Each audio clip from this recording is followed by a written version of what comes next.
that you have to treat me like this? Okay, guys, look, you see? See? Ow, I'm putting this down. Okay, ow. That hurt my side. So, that is our April TBR. There is one book missing because the book has not arrived yet. And I was filming this probably like a week before the month comes. So the fact that the book has not come yet, we get to that side when it comes to it. And yes, I want to start reading these as quickly as possible as well. I've actually started reading these 5. So I'm currently reading this. I can smell that. Oof. Okay, so the first book is that I'm going to be reading is Wish by Jen Kalanita. This is the second last book to the Fairy Tale Reform School. Hang on, I'm going to drink. I'm not letting you guys see what that is because bad for you. So this is the second book, second to last book, and this is following about Chili going to a school and learning that her sister and Rumpel is working together and finding something evil to do. Then obviously I have the last book to the series, and that is Cursed, and hopefully Julie gets her sister back as well, because that is all about talking about that one. Then we have another series for Jen, and this is Misfits. This is another series by this series of Royal Academy Rebels, and this is a new series about how rebels. So this one is talking about where a character, I think Devon Nile, I believe, she claims her headmistress is going with the bad guys and commits like, oh, you're doing this, you're bad. And then her and her friends pretty much get kicked out and exiled to the woods, which actually goes into the next book, which is Outlaws. So here we go. This is Outlaws, and this is talking about in the past 24 hours, she and her 4 best friends have been kicked out of the woods, banished to the Hollow Woods, and declared outlaws. This is what happens when you accuse Royal Academy's headmistress of being in league with the villains. That's what it literally says. She actually has the 3rd book coming out called Heroes, and it's like a complete red series. And I believe that's coming out in like closer to the end of the year. So that book, this Heroes, will come out pretty much. I'll be reading it next year pretty much. But I will reread these ones. And then the last book that I do got from Jen as well is Conceal Don't Feel. And this is the Disney Twisted Tales series that's between Jen, Elizabeth Lim, oh no, what was the other one names? You have Serena Valentino, who does the villain side. And then you have another series which is, what's your name? Liz Branswell. She does the series as well. And I believe by Jen as well, she has the Go the Distance by Hercules. That's the Hercules series, which I'm kind of looking forward to. So this book is quite small. I'll show you in the other series as well. These ones are quite big. So this one is What If Anna and Elsa Never Knew Each Other? So, as a future queen of Arendelle, Princess Elsa leads a life full of expectations and responsibility, not to mention questions. What type of ruler will she be? Will she have to pick a suitor? And why does she always harbour the feared feeling that she has a critical piece of her missing? Following the unexpected death of her parents, Elsa is forced to answer those questions sooner than she hoped, becoming the sole ruler of her kingdom and growing lonelier than ever. But when mysterious powers begin to reveal themselves, Elsa starts to remember fragments of her childhood, and that seems to have been erased. Fragments that include a familiar-looking girl. Determined to fill that void she's always felt, Elsa must take a hurrying journey across her icy kingdom to undo a terrible curse and find the missing Princess Arendelle. So maybe it's talking about saying that if they never knew each other, but they knew each other, but their memories got erased, kind of situation, which I'm kind of looking forward to. It's only like a small book, so I can get this done in one day. So the next book would have been Bone Crier's Dawn by... Why did I just forget your name? Kaylin Flanders? No, that's the Unsheath. Wow. Amber, you're a terrible. I do apologise, but Bone Crier's Dawn was supposed to be the next one, so I'm literally just going to read through all these books. Until it arrives, I will have that as my last book to read, pretty much. So the book I'm currently reading is now Chain of Iron. Actually, time you actually see this, I will probably be one of the Disney books. So I've probably read this book. So yeah, this is Chain of Iron, the second book to Chain of Gold, and I'm so looking forward to it. Look at those red edges, and this is taking back to basically Tessa's and Will's children and how their lifestyle going. Is what I can ever vaguely remember from Chain of Gold. So don't you ever get that when you read a book, you forget mainly what it's about? Me, I do. If I don't read it in hardly ever time, but I love Cassandra Clare's books, and these are always amazing. The back says, secret consumes even the truest love. And then it has like a little Shadowhunter symbol. I love these. I want more Shadowhunter stuff. All sorts of thorns. There's so many books, I can't wait.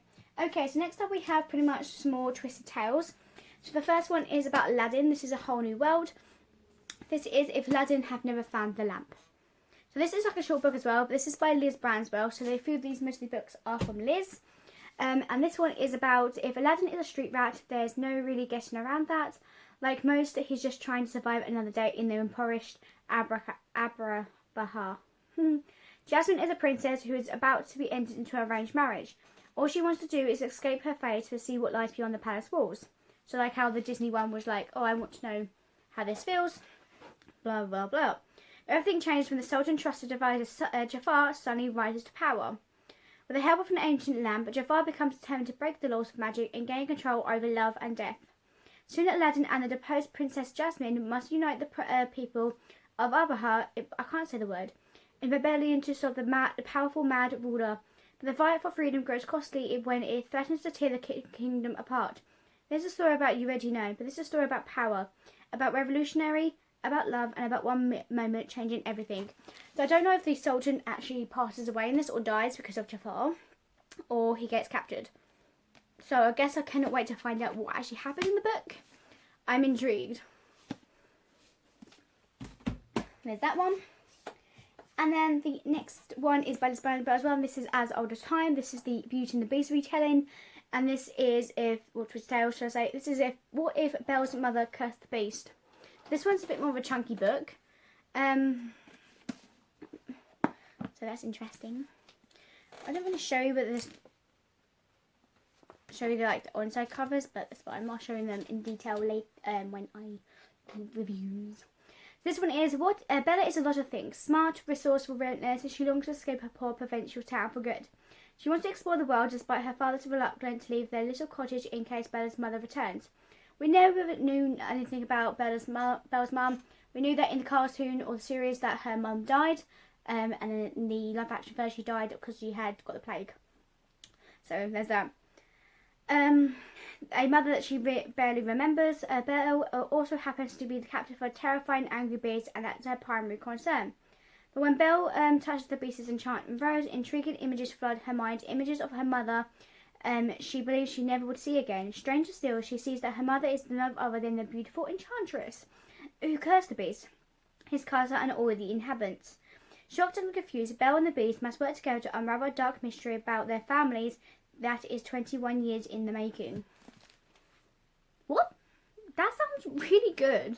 I'm addicted to these Twisted Tales. I've read quite a few of them already, and they're good, guys.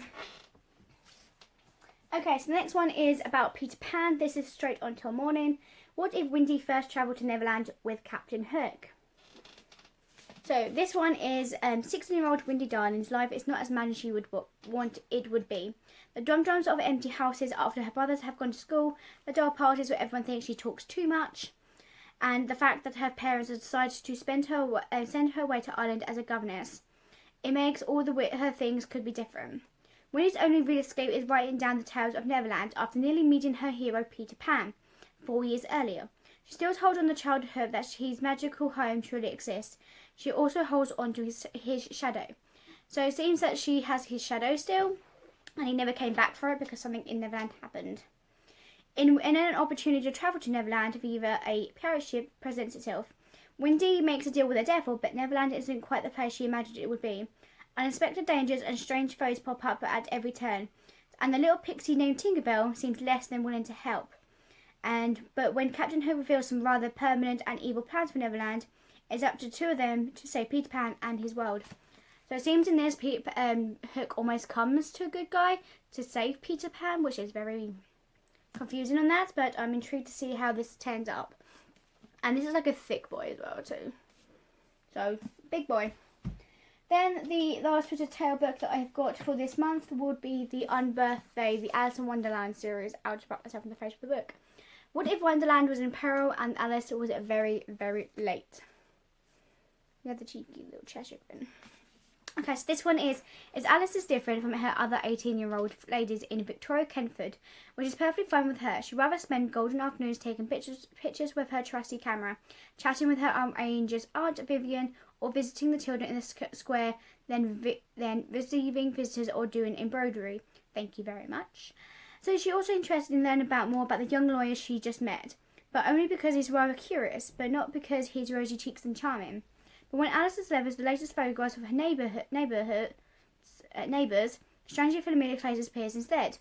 The Queen of Hearts, the Mad Hatter, and even the Caterpillar. That's something quite off about them, even for the Wonderland creatures. And in her self-portrait, Alice finds the most disturbing image of all: an imprisoned and injured dark-haired girl begging for Alice's help. Returning to the place of nonsense from her childhood, Alice finds herself on a mission to stop the Queen of Hearts and a mad military march across Wonderland. To find her place in both worlds, she will always have to do to stop the end of the time. So this kind of gave me the vibes of the movie of the Alice in Wonderland and time, like the time one, the second one. So it kind of gave me vibes of that. I'm going to see how this ends. I don't know if it is kind of that, but you guys will see. But I am intrigued to see how that one turns out. And then the last and final book is Enchantment of Ravens by Margaret Robertson. So I really enjoyed reading Sorcery of Thorns last year, and I was addicted to it, and I want more stuff from it. I've actually got like a bookmark for that. That is it. Okay, so this is Sorcery of Thorns. So this Enchantment of Ravens. This is her first book that she actually produced, and it's like a small book, so I can definitely get this in one day read. Look, hiccups. So I'm intrigued to see how this turns up and how it would be. But yes, I'm intrigued to see how this one goes. So, let's go to our releases for this month of April. So I have them up. So if you don't know, that the theme for April of Beacon Box is Retribution. Retribution. You go sideways? You gotta go sideways? No. No, Retribution. And the book for that month is going to be Witches Steeped in Gold by Sian Stewart. Now that book is actually going to, this book, like I said, I changed it in April for this month because this book is actually going to be in the May Fairy box, and Fairy box can't change their boxes to items only, but Beacon Box can, and I could not say no to Beacon Boxes and cancel the box for the month because there's going to be a Percy Jackson item in there, and we want that. And then we also have the April theme for Fairy Loot, and that is Hidden Identities. I'm not showing you close-ups of them because you can see them on their websites pretty much. And then their book is going to be The Prison Healer by Lynette Noni. So I'm intrigued by this book because it seems really, really interesting, and Sarah J. Maas has even read the book. I'm intrigued. Okay, so the next books are, I think it's about 4 books that only released and I'm quite intrigued by. So the first book is The Infinity Courts by Akemi Dawn Bowman. I'm trying not to find a glare because the sun just came up. So that's what the cover looks like, and that cover looks amazing.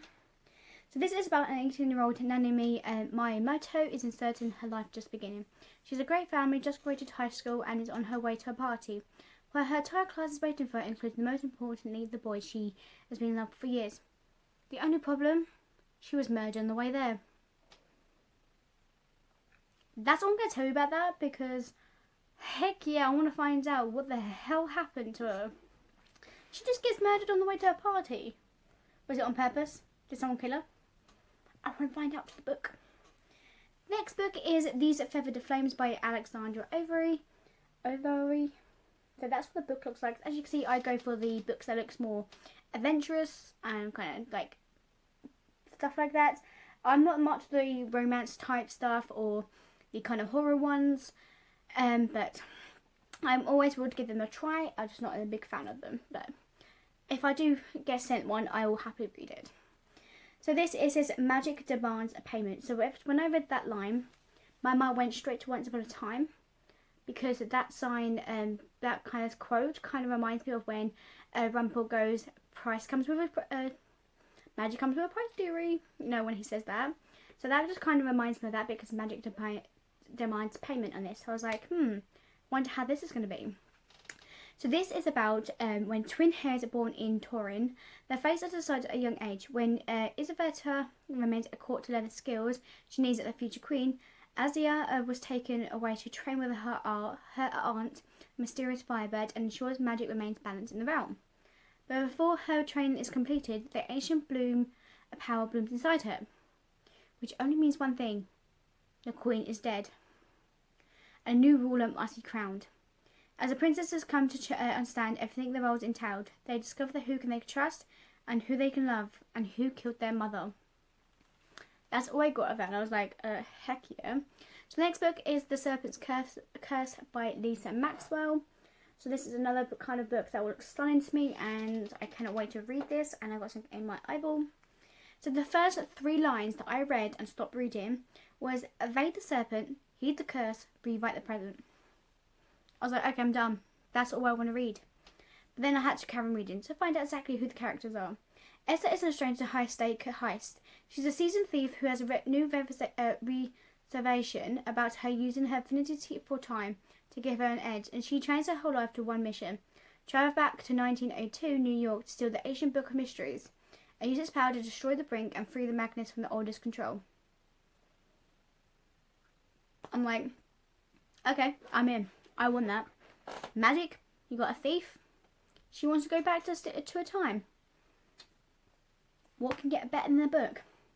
And the last book that I really wanted to get was Melisse by Heather Waters. So this is a it's about a Disney retelling of a villain. And it says, once upon a time, there was a villain. So this is a villain between Aurora, and it's quite interesting because a villain falling in love with a princess. Let's read the synopsis, shall we? You heard of this before, haven't you? The handsome prince, the happily ever after, the utter nonsense. Let me tell you, no one in Bright actually cares about what happens to its princesses. Not the way that I care about their jewels and elaborate parties and charm-granted elixirs. I thought I didn't care either, until I met her. Princess Aurora, the last heir to the bride's throne, kind, gracious, the future queen, her realm needs. One who isn't bothered that I'm Alec, the dark grace, or unhorrored and feared for the mysterious dark magic that runs in my veins. Humiliated and shown by the same nobles who pay me to bottle hexes, and then brand me a monster. Aura says I should be proud of my gift, though she cares for me, even though I'm a power like mine was responsible for her curse. So she's the one who made the curse, but then obviously Maleficent's the one who got the curse. Yeah. But less than a year until that curse will kill her. Any future I might see with Aurora is swiftly disintegrating, and she can't stand to kiss yet another inspired prince. I want to help her, but if my power begins her curse, perhaps it can be lifted. Perhaps together we can forge a new world. Nonsense again, but because we all know that how this story ends, don't we? Aurora is the beautiful princess, and I am the villain. That sounds so good, guys. And I was like, oh my god, I want that, and I need it now. So that was literally the TBR and the Able books, and I do plan to get those 4 books, pretty much. So not every month I will have releases, depending, and it might not be as many. So we'll see. That was our April TBR and releases. I hope you guys enjoyed these, and I will see you guys next time for the May one. Thank you guys for watching. I'll see you guys next time. Bye bye for now.